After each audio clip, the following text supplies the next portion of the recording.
Customs and rituals for mourning loved ones vary from culture to culture, but they all share one element: connection.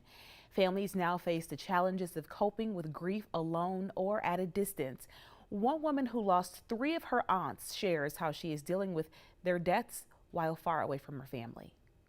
My grandmother's sisters were my great aunts, but my only aunts.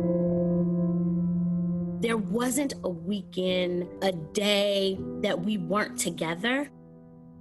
Three of my aunts, I lost 2 weeks apart to COVID.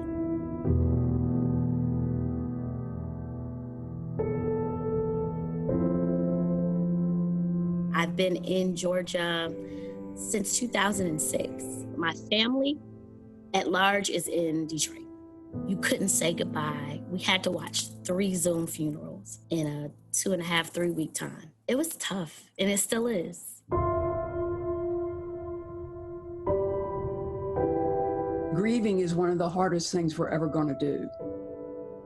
Not being able to be with your loved one, not even be able to touch their hand, just how can you feel anything but guilty about that?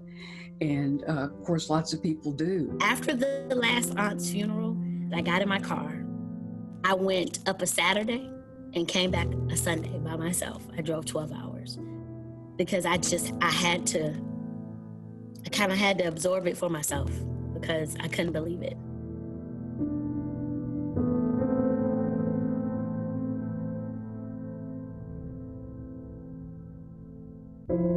You can say, oh, I would like to give you a hug, but that's very different than getting that hug. People with complicated or traumatic grief have extreme problems with eating and sleeping and doing activities.